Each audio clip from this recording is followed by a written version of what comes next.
Hello, જય શ્રી કૃષ્ણ, જય દ્વારકાધીશ બધાને. કેમ છો? મજામાં ને? તો મારી ચેનલમાં ફરીથી તમારા બધાનું સ્વાગત છે અને તમારા બધા માટે નવી રેસીપી લઈને આવી છું. બટેટાની મસાલાવાળી પૂરી બનાવવાના છીએ આપણે. નવીન જ વાનગી છે અને આવી કોઈએ જોઈ નહીં હોય, નવો જ નાસ્તો છે. તો મારી ચેનલમાં બન્યા રહેજો. હાલો આપણે બટેટાની મસાલા પૂરી બનાવવાની તૈયારી કરી.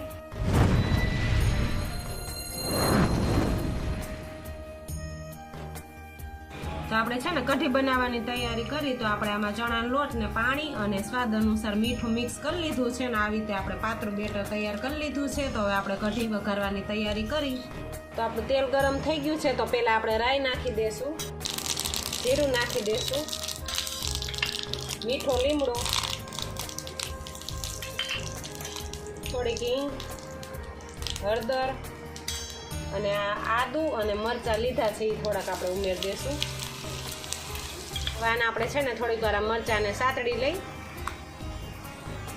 તો મરચાંની બધું આપણું સતળાઈ ગયું છે ને આપણે જે હવે બેટર ચણાના લોટનું મિક્સ કર્યું છે ને એ આપણે આમાં થોડું થોડું નાખીને એડ કરતા જાય.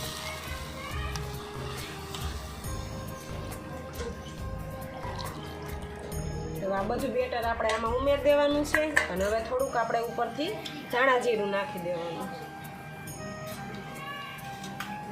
અને હવે આ લીંબુનો રસ લીધો છે, એક લીંબુનો રસ લીધો છે એ આપણે નાખવાનો છે, કારણ કે આપણામાં છાશ નથી નાખી એટલે આપણે લીંબુનો રસ ઉમેરવાનો છે. આ કઢી છે ને આપણે ગાંઠિયા સાથે ખાઈને એ કઢી આપણે બનાવી છીએ આ નાસ્તા માટે, એટલે આપણે લીંબુનો રસ ઉમેરવાનો છે, છાશ નથી ઉમેરવાની. હવે આને છે ને થોડીક વાર આપણે પકવવાની છે, થોડીક પાકી જાય એટલે પછી આપણે નીચે ઉતારી લઈશું. તો આપણે ચણાનો લોટ છે ને પહેલાં શેકી લેવાનો છે. ધીમો ગેસ રાખીને હાવ ધીમા તાપે આપણે લોટ પહેલાં શેકી લેવાનો છે અને આમ સતત છે ને ચણાના લોટને આપણે હલાવતા રહેશું એટલે નીચે બળી ન જાય. મસાલો બનાવવા માટે છે ને આપણે જો આ વસ્તુ બધી લીધી છે. આપણે તીખા ગાંઠિયા લીધા છે અને આ ફોતરાવાળી ખારી સિંગ લીધી છે, આ મોરા ગાંઠિયા છે, પાર્લેજી બિસ્કિટ છે અને આ ચવાણું છે. તો હવે આ બધું આપણે પીસી નાખશું. તો આપણે ચણાનો લોટ જે શેક્યો છે એ લઈ લીધો છે. હવે આપણે આમાં મસાલા બધાય કરશું. તો આપણે મસાલામાં છે ને પેલાનું સિંગ, બિસ્કિટ ને બધું લીધું છે ને તો સરસ આપણે મિક્સરમાં પીસી નાખ્યું છે. તો આ ચણાના લોટમાં આપણે બધું ઉમેરી દઈશું. આપણા ચાટ મસાલો, હિંગ અને ધાણા જીરું એ પણ આમાં ઉમેરી દઈશું.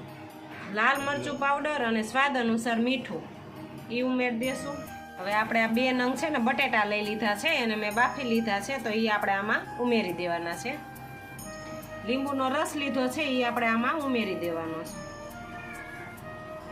હવે આ બધું આપણે મિક્સ કરી દેવાનું છે, હાથેથી જ કરવાનું છે. બટેટાનો છે ને આમાં હાથેથી જ આપણે ક્રશ કરી લેશું અને આ બધું આપણે મિક્સ સરસ રીતે કરી દઈએ.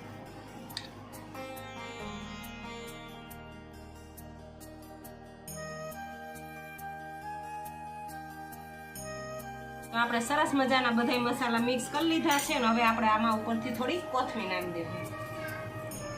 આપણે છે ને કોથમીર નાખીને જો મસાલો સરસ મજાનો તૈયાર થઈ ગયો છે. હવે આપણે આને સાઈડમાં રાખી દઈશું અને બટેટાની પતરી પાડવાની આપણે તૈયારી કરી. બટેટાની આપણે છાલ ઉતારી લીધી છે. હવે આપણે પતરી પાડવાનું મશીન લઈ લીધું છે. હવે આપણે આડું બટેટું આવી રીતે રાખીને આપણે પતરી પાડી લેશું બધી.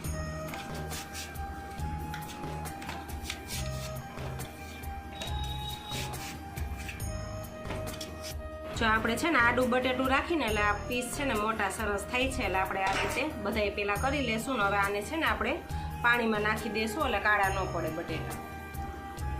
તો આપણે છે ને બેટર બનાવવા માટે ચણાનો લોટ લઈ લીધો છે. તો આપણે આની અંદર મસાલા કરશું. તો મસાલામાં આપણે છે ને કસ્તુરી મેથી લીધી છે એ આપણે આમાં ઉમેરી દઈશું.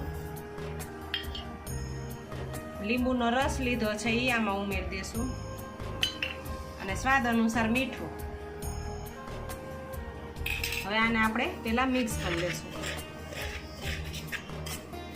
હવે થોડું થોડું પાણી નાખીને આપણે જાડું બેટર તૈયાર કરવાનું છે. પતલું સાવ નથી કરી નાખવાનું, એટલે થોડું થોડું પાણી નાખીને આપણે બેટર તૈયાર કરી લઈશું.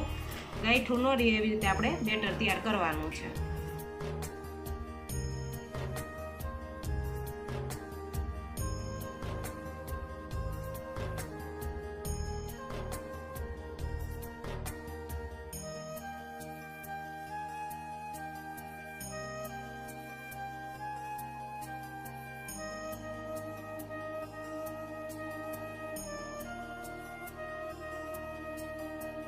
આપણે બેટર છે ને જો સરસ મજાનું તૈયાર થઈ ગયું છે. બહુ આપણે છે ને પાતળું નહીં અને બહુ જાડું નથી રાખવાનું, આવી રીતે આપણે રાખવાનું છે. તો આને આપણે સાઈડમાં રાખી દઈએ અને બટેટાની પતરીમાં મસાલો ભરવાની તૈયારી કરી. આપણે જો બટેટાની એક સ્લાઇડ લઈ લીધી છે અને એમાં આપણે આવી રીતે મસાલો રાખી દેવાનો છે અને આ બીજી પતરી આપણે આની માથે રાખી દેશું અને આપણે છે ને માથેથી જ ફરતી સાઈડ પ્રેસ કરતા જશું એટલે આખામાં આપણો મસાલો સરસ મજાનો ભરાઈ જાય. જો આવી રીતે બે સાઈડથી છે ને આપણે હાથેથી જ આપણે પ્રેસ કરી દેશું. તો આપણો મસાલો છે ને જો સરસ રીતે ભરાઈ ગયો છે, આખી પતરીમાં થઈ ગયો છે. તો આપણે આવી રીતે બધી પતરીમાં મસાલો ભરી લેશું.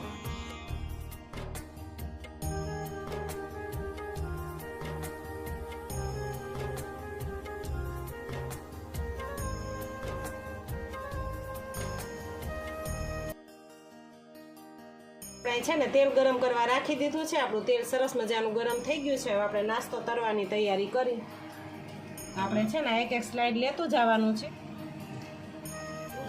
આપણે છે ને જો આ બે સાઈડ આવી રીતે સરસ રીતે છે ને આમ કવર કરી લેવાનું લઈને પછી આપણે તેલમાં એક એક પીસ મૂકતા જશું.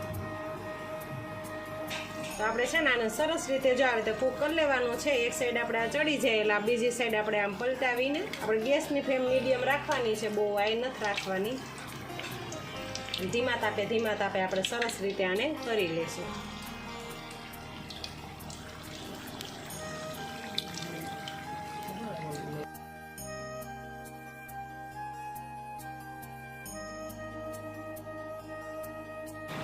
હાલો તો જો આપણે સરસ મજાના છે ને આ તરાઈ ગયા છે. હવે આપણે આને બહાર લઈ લેશું.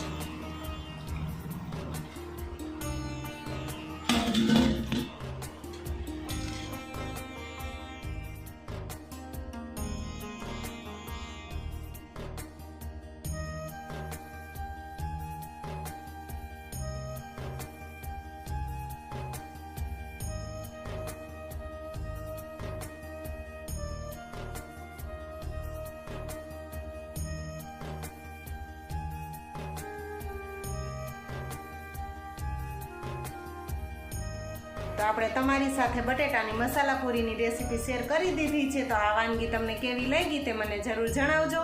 મારી ચેનલમાં નવા હોય તો લાઈક, શેર અને સબસ્ક્રાઈબ કરી લેજો. જય શ્રી કૃષ્ણ, જય દ્વારકાધીશ બધાયને.